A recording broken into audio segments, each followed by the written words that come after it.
Hi. This is a brief discussion about how the Western genre influences hard-boiled detective fiction.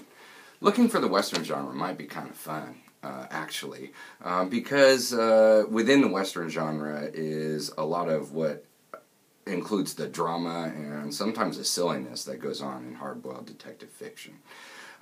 First of all, you're going to be seeing a lot of bar rooms. You're going to see a lot of drinking and a lot of smoking. You see tons of guns and people pulling them and waving them at other people. You're going to have shooting. You're going to have gambling. The women are really cliche. They're either super high class women, or they're a prostitute sitting on top of a piano, okay, or they're old drunkards. You're going to have chases, but instead of horses, you're going to be see chases in cars. The good guys are often obviously good in that they're handsome and well dressed, okay, and they're tough and they use mean words, okay. The bad guys are often obvious too. Moose Malloy is going to be named so because he's enormous.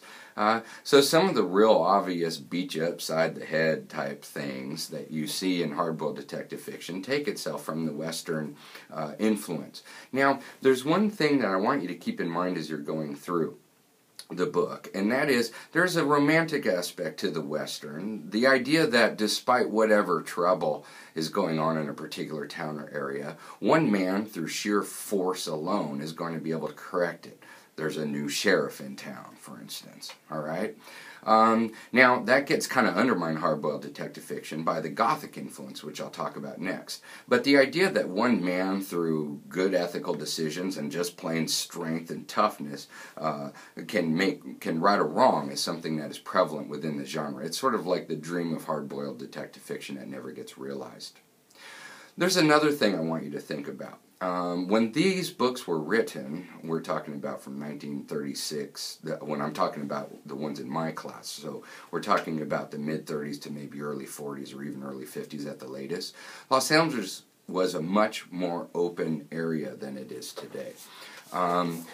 We didn't have a city from basically the San Bernardino Mountains to, Santa Monica like we do now. There were wide open spaces. So if you see like Marlowe get in a car and drive from downtown Los Angeles to maybe Bay City, which could be Malibu, you have to imagine him going along a two-lane road along an expanse of nothing for quite a ways. If you see Moose Malloy maybe trying to escape town, either through the beach route or over the Grapevine, for instance, in Chapter 7, what you got to imagine is that there's a two-lane road leading into nothing, into the mountains, okay? So go ahead and imagine those as Wild West moments. If Marlowe gets knocked out and he awakens to the smell of sage, all right, Wild West, all right? Those are the sorts of things I want you to think about when you're looking for those influences in this particular text.